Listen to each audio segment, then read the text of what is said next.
Hey guys, it's Miss Adams, and this is the Economic Systems Lecture. We have already at this point downloaded it into our OneNote, so that way you can take the annotations along with me. Just a word of warning, I'm going to have to redo the last video because when I downloaded it, I only downloaded and copy and pasted like this first set of slides, so I had to go back and re-download the full lecture so that way I could put the lecture in. So just a word of warning. So what we have here, okay, is a lecture that will hopefully help us understand the difference between capitalism, communism, and socialism, which is going to be a big part not only of the rest of this school year, but U.S. history, government, and the rest of your life. So it's really, really important that you really try to understand this. And if you don't, then you need to make sure you're sending me an email or we're talking in those Canvas conferences. Okay. So just to kind of go over economic systems in government, I just want to highlight, remember, whenever you guys see the word economic or economy, shorthand, we want to think money is somehow has to do with money.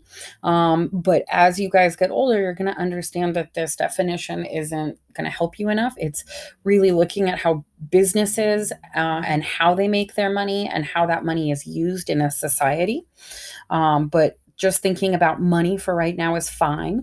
The entire first slide, I do want to let you know, your textbook didn't actually cover the economic philosophers. So that's why I kind of scribbled out this top part here. It's not covered in your textbook, so you don't have to worry about it. What you do have to worry about are these three economic systems. You've got capitalism, socialism, and communism. And we mildly talked about this right before we went out for winter break in Unit 4 in Chapter 5. So if you guys want to go back into that unit, that's still there for you. So really quickly, what is an economic system?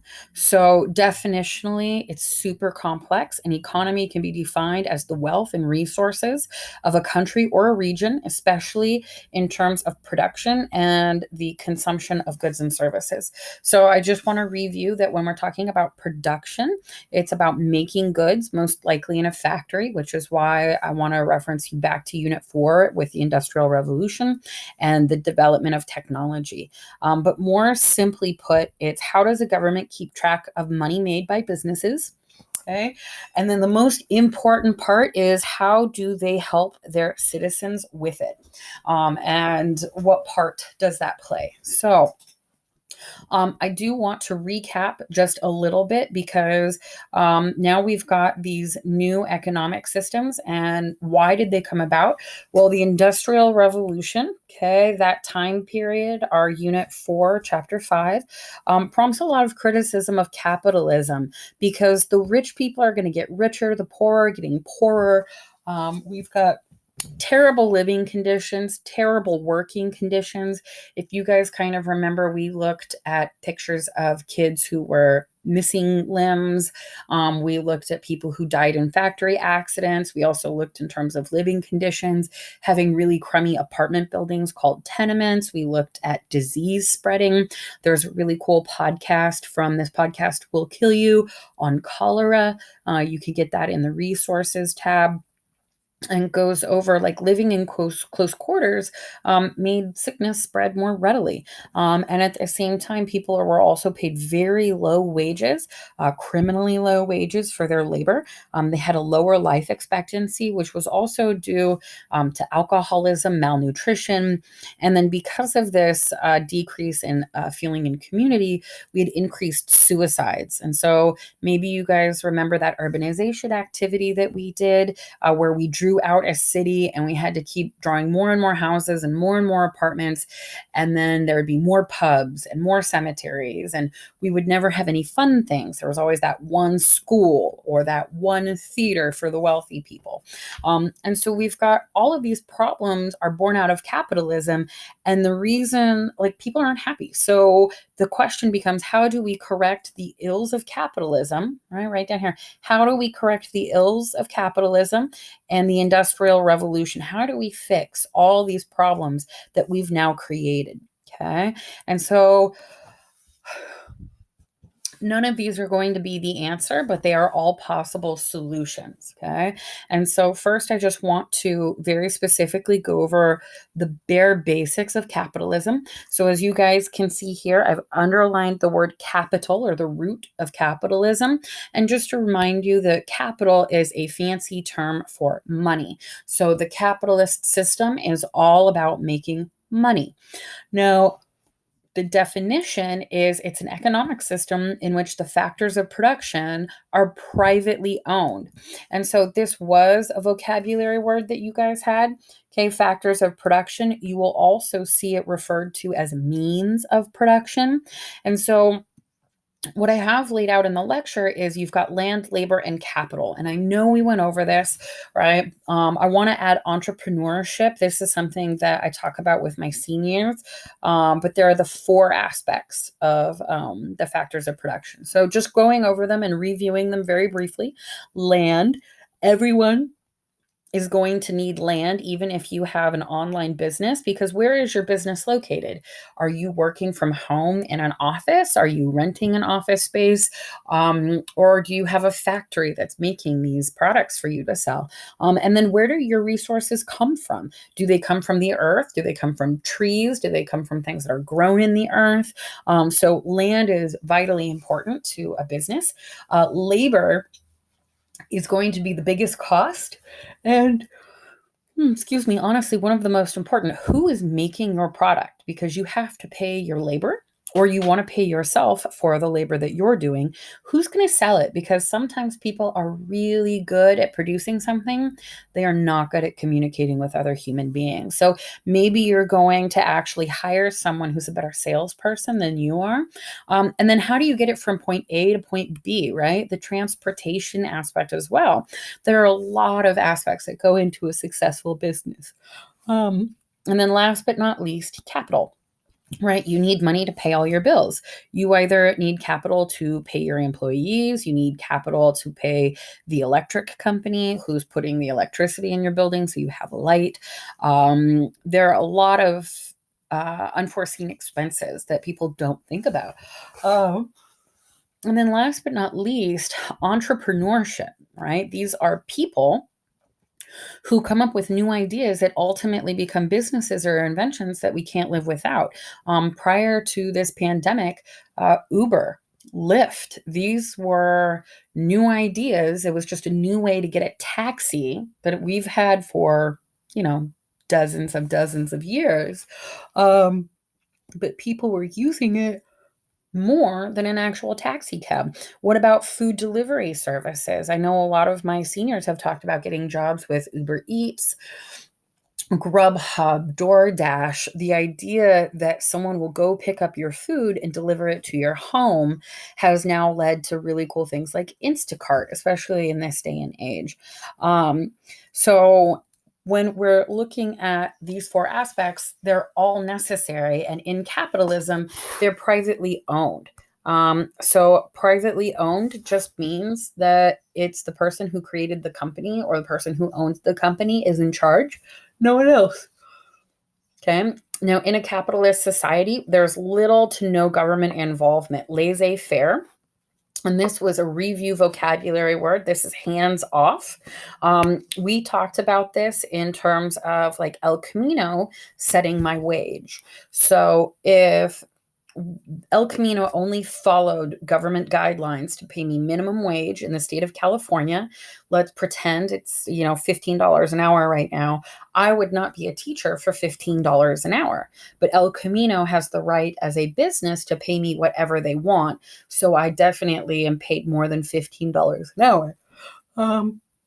Same thing goes for setting hours of business. El Camino sets their own hours from 8:01 to 3:14. And then in the upcoming years, the governor changed the law. Secondary schools, like high schools, are going to start no earlier than 8:30. And so El Camino will get to make its own bell schedule based off of those government regulations, but they still get to do what they want to specifically. Okay. So the government is hands off and lets businesses decide what hours they're open, what they pay their employees, what they sell, how they're selling it, things like that. Okay. Money is invested in business ventures to make a profit for the owner. And so I do want to highlight this down here. Oopsie. Um, is that when we're looking at it, a business has two goals. They want to maximize their profit, and then they want to keep growing. And you want to keep growing because you want to maximize that profit and make more money. Very few people like owning a business that loses money. That's why you guys see Bar Rescue and those other Gordon Ramsay to the rescue to save this restaurant, because restaurants that lose money aren't profitable. No one wants to keep them around. Okay. So capitalism is all about increasing your capital or your money. And it's supported by the old philosophers, Adam Smith, Thomas Malthus, David Ricardo, and The Wealth of Nations. And just to kind of remind you, we never talked about Thomas Malthus. We never talked about David Ricardo, but we have talked about Adam Smith and The Wealth of Nations, because this is where capitalism, the idea, is born out of. Most nations in the world are capitalistic. So the United States is clearly one, but all nations in the world have some aspect of capitalism to them. And so let's talk about the problems with capitalism. It may allow for some poor workers to work up that corporate ladder and to make money, but ultimately a lot more workers are left poor and working in terrible conditions. And this is something that I hear over and over, and it really bothers me, is the poor are poor because they aren't smart and they're not capable. And so they deserve to be poor. And a lot of it comes down to a lack of resources, and inequality in access to other resources that the wealthy have. So generational wealth, the idea that owning a home will allow your children to become homeowners, is actually really true. So I don't want you guys to fall into the idea that people are poor because they don't work hard. Especially now during the pandemic, you guys are seeing low wage workers are the only ones who are actually going into work. And they are the ones that we're depending on for our groceries, for our gas, for everything, honestly. Okay. And then another problem with capitalism that's actually really, really controversial is going to be unions. Unions form to fight for workers and their rights, but these unions may not really actually fight for the workers fairly or to the best of their ability. And this leads to strikes potentially. So when we're talking about what a strike is a refusal to work. And potentially you guys will remember the strikes last year in January of 2019 by LA Unified. I believe they were out for like 7 days, and then LAUSD finally decided to actually sit down and make up a new agreement between the teachers and the administrators. And so the reason why unions are super controversial is because whose rights are really being protected. And so I do want to just touch on teachers' unions. Our teachers' union, right, or all teachers' union, it comes down to they want to negotiate on pay because they always want to make sure that their teachers are paid a livable wage. So LA Unified as well as El Camino pays us a very livable wage for the work that we do. But in other states, if you guys remember seeing them strike, Arizona, West Virginia, Nebraska, Kansas, a lot of states don't pay their teachers a livable wage. And most teachers actually have 2 or 3 jobs just to be able to pay the bills on top of doing what they're doing for their students every single day. So that's a really meaningful part of what unions should do.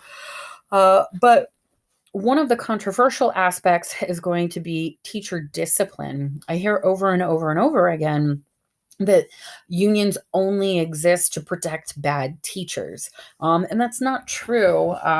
to an extent, it just makes sure that when teachers do something wrong, that they are still disciplined, but by, a specific set of rules, that you just don't fire them willy-nilly for one mistake. But that is honestly the most controversial part about teachers unions and unions in general, is protecting bad workers.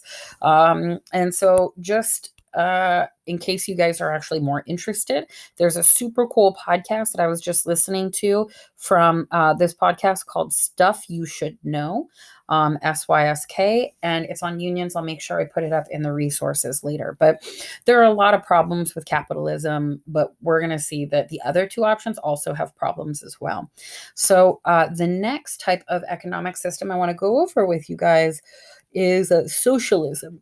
Okay. And when we're looking at socialism, I hope you guys can see that I just have the social part of socialism underlined. And when we look at the definition of social, or what it kind of relates to, it's people.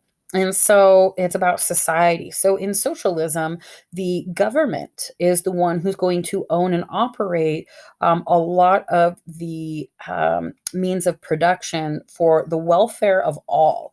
And when we're looking at welfare, that's a word that means the health and happiness of a group or a large group of people.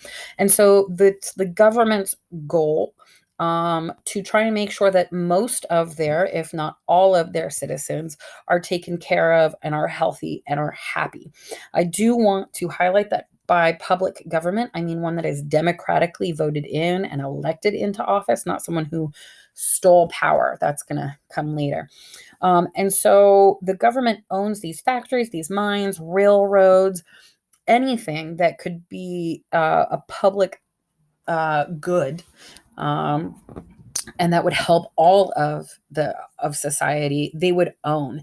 And what that means is that all of the profits that the government would earn being in charge of those are going to be reinvested in either the government budget or back into that business itself to maintain it, right? To keep it going.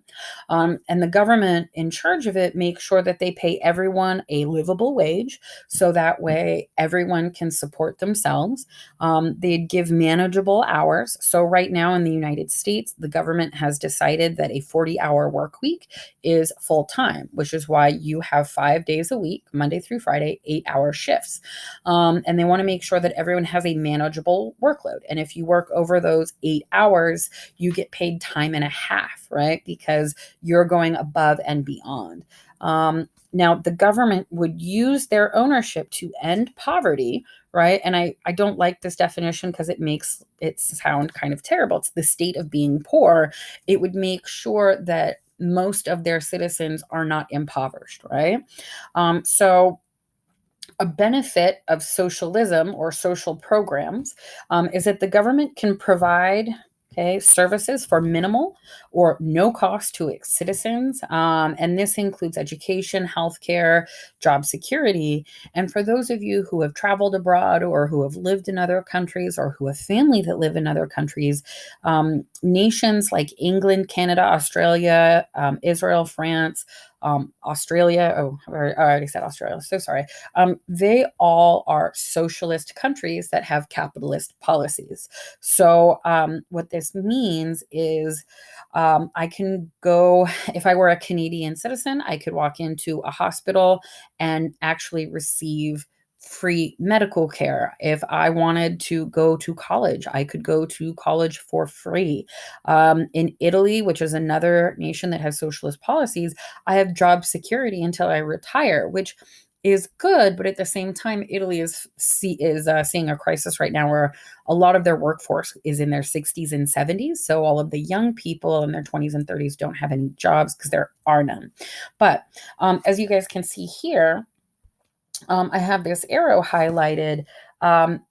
Social programs and socialism is a big conversation in American politics right now. And in the last 6 months with the presidential election, the United States is a socialism light country, right? We have free education K through 12, but not college. And so the question is, how much will college cost you? How much will you have to borrow in loans that will potentially cripple you for the rest of your life just to get a 4-year degree or to go to grad school? How many of you, when we look at healthcare, don't go to the doctor because of the cost? How many of you haven't called ambulances because you don't have $3,000 to pay for the ambulance ride to the hospital that you can't afford? And in the United States, it's a lot of people. And if you guys are paying attention to the news, you're hearing that most Americans are $5,000 away from being bankrupt. Whereas in other nations, they have free access to college education and healthcare and more job opportunities without the possibility of going bankrupt because they've now been diagnosed with cancer or because they want to go get their PhD. So these are positive aspects of socialism. You do not have to know anything about Henri de Saint-Simon in France because no one cares.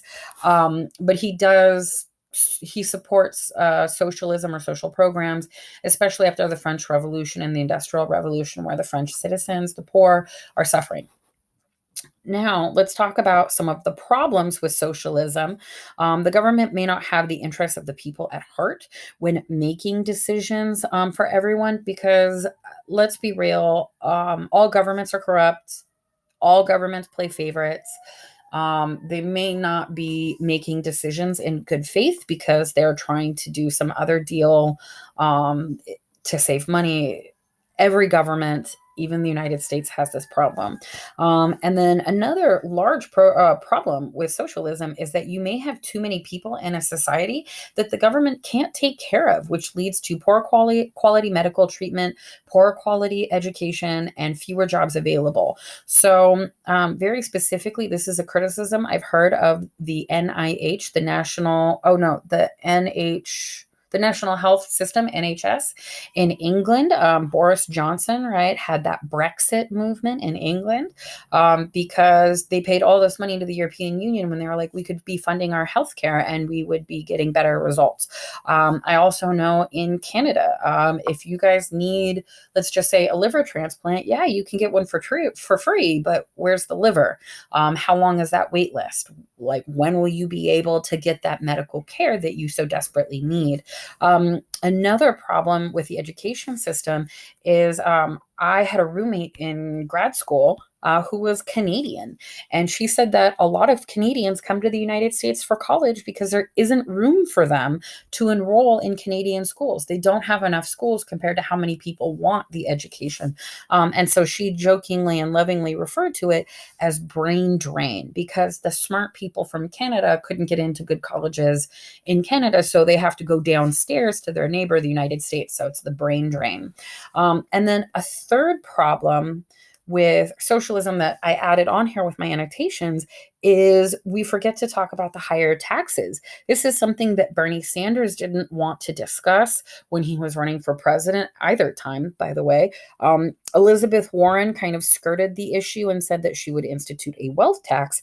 But when you really break it down, because the United States has so few social programs, our tax rate can be lower. We have about 22 to 35%, depending on how much money you make every year. But if you go to any other socialist nation, the tax rate is 40 to 45%. And so what that means is for every dollar that you make, the government will get to keep 45 cents. And then you get to keep 55 cents.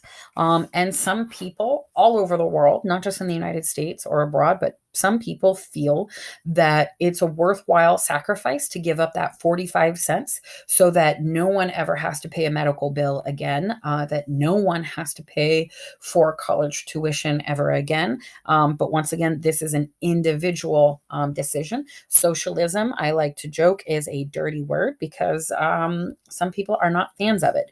Now, before I move on to communism, I'm just going to come over here and I want to go over the U.S. social programs that we do have in the United States to show you that even though we are a capitalist nation, we do have some social programs. So we have something called SSI, and SSI stands for Social Security insurance. And this Social Security insurance is what your grandparents, 65 or older, get. This is that monthly check that you get for being retired. And some people get approximately $1,000 a month. Some people will get more, some people will get less, depending on how much money you made. And you pay up front. So every single month, if you have a job, or your parents get money taken out of their paycheck, and you can see it. It's called SSI. Another social program that we have is Medicare, and this is going to be medical care for the elderly, because they're no longer working, right? 65 or older, they don't have a job that gives them medical insurance. And so the elderly have access to this program as well. You also have, and I'm sure a lot of you are being exposed to this right now, you have unemployment insurance, which means that anyone without a job, okay, at this point, okay, anyone without a job can get monthly income to help pay their bills. And so right now it's approximately, I think, $1,600 a month that the government sends you, quote unquote, for free to help you pay your rent or your car bill or your electric bill, your cell phone bill, groceries. The problem is, in California, $1,600 does not go very far. The last apartment I rented, my rent was $1,500. So you can see I'd only be left with $100 to pay all of my other expenses. And the United States has other programs too, right? Like I said, we've got K-12 education. Oops, the daisy. Okay, come on. Okay, K through 12 education. We also have welfare programs where we help people who can't afford to pay their bills. We send them money while they're taking care of their children. One of my favorite programs is WIC, right? This is Women, Infant, and Children. And these are for young mothers who can't afford diapers, because diapers are a really expensive cost in having a child. Also formula, healthcare. You also have food stamps, which has now been called SNAP, making sure that people who don't make a certain amount of money have access to healthy food, or just food in general. So the United States does have some social programs. We're just not largely seen as a socialist nation, because these are only valid for very specific small groups, not for every single person to be able to take advantage of. Okay. So last but not least is going to be communism. And this fits in with our Russian Revolution unit, because Russia is going to become the first communist nation in the world. And they will spread it later on to many other nations that are still communist today. So let's talk a little bit about just the word communism. You guys can see that I already have this pre-underlined, and it's underlined as commune. And I mean that like the community. Okay. And so when we're looking at this is an economic system where all the factors of production are owned and managed by the people. And so what's really important for you guys to note is that there is not supposed to be a centralized government in a communist system. And this is optimistic, because obviously all people are good natured and they all want to help each other out, and they all want everyone to be successful. In this economic system, private property would cease to exist. It means it stops existing. All things would become public.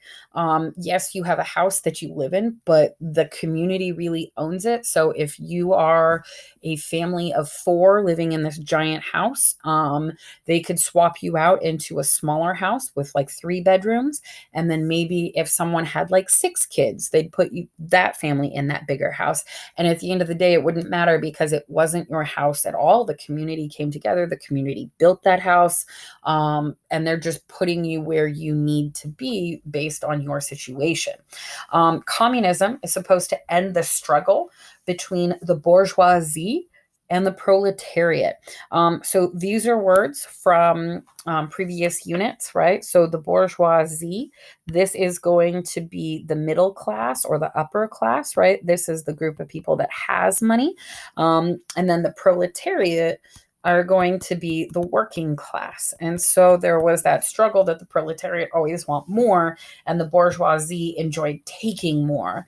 And so if you have a communist society where everyone is equal, and I use equal with quotation marks, whoops-a-daisy, okay, where everyone is equal, okay, there's no longer a reason for you to be bitter about your neighbor having a better house because now we all have the same. And my running joke year after year is that yes, we're all equal, but in a communist society, we are equally poor because the resources are going to be hogged by a few.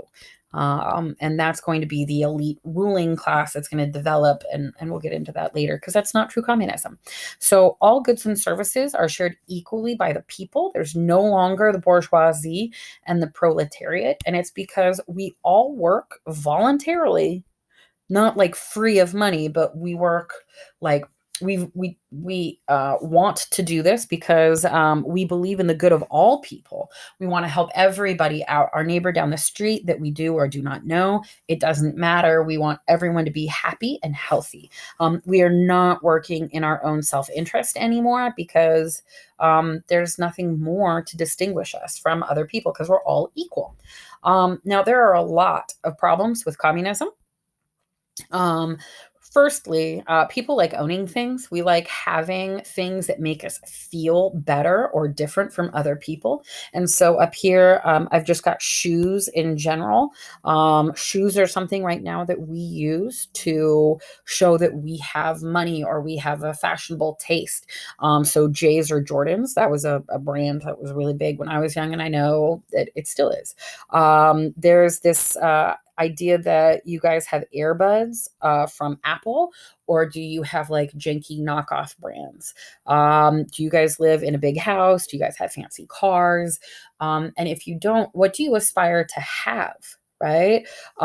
Communism really takes a look at like our inner desires. And yeah, I want to have a big fancy house with a bunch of stuff inside, right? Why wouldn't I? It proves that I have money and status and ownership.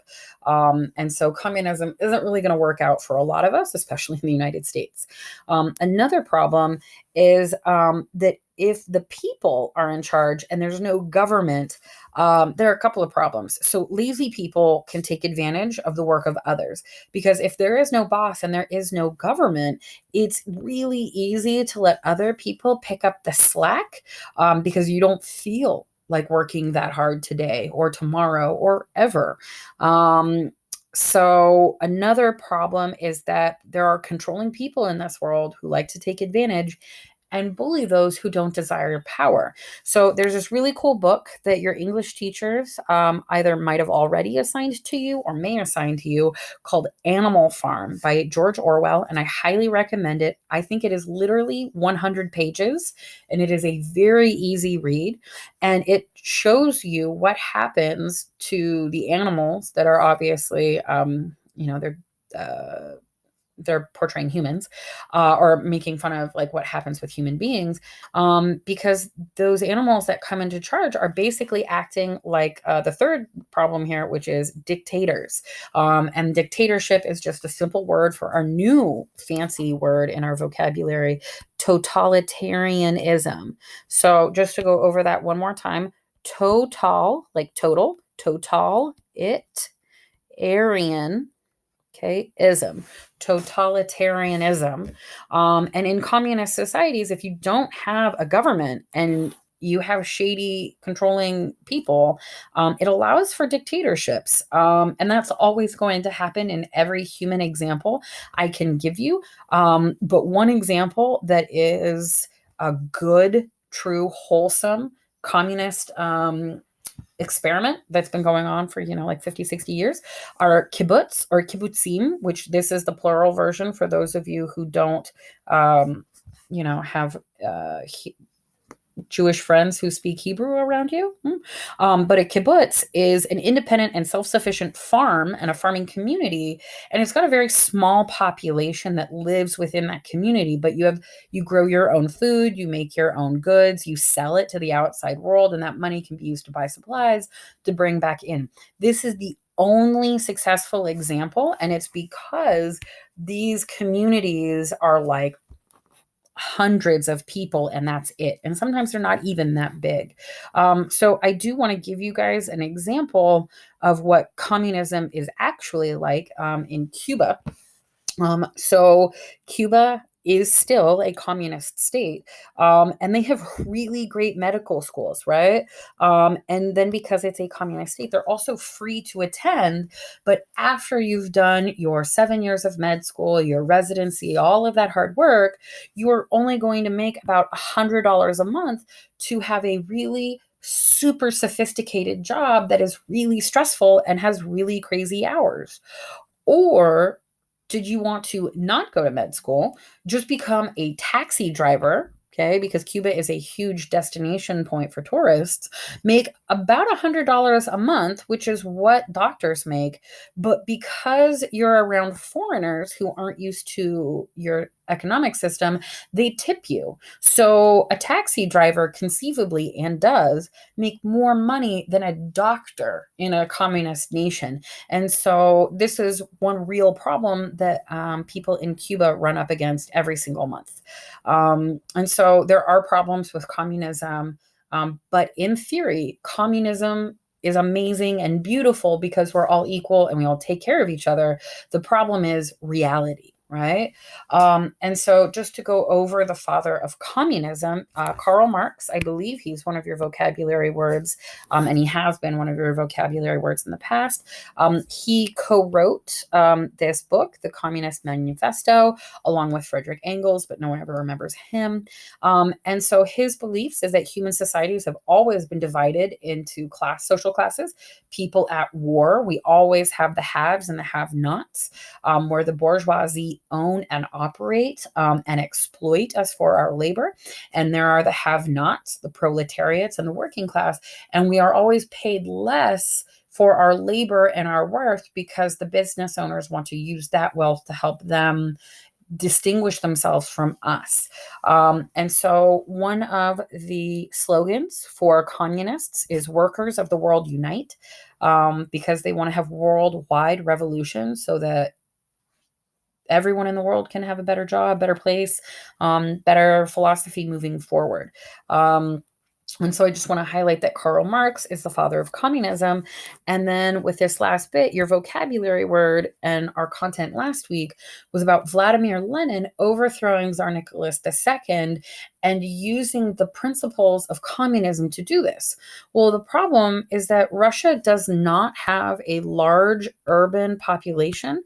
And by large urban population, I actually mean a large urban proletariat, because Russia was not industrialized. They have a lot of rural farmers.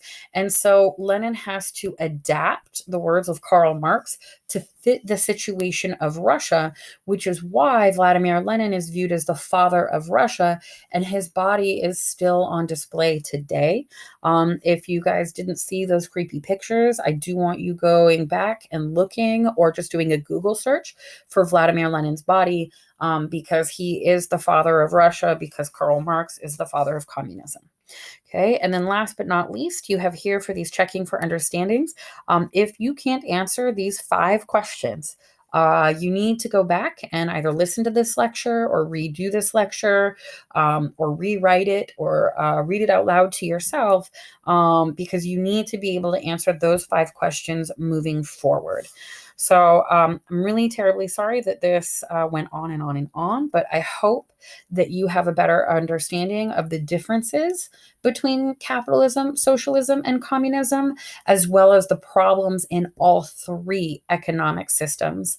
If you have any questions, find me online. Miss you guys. Hope you're okay. Bye.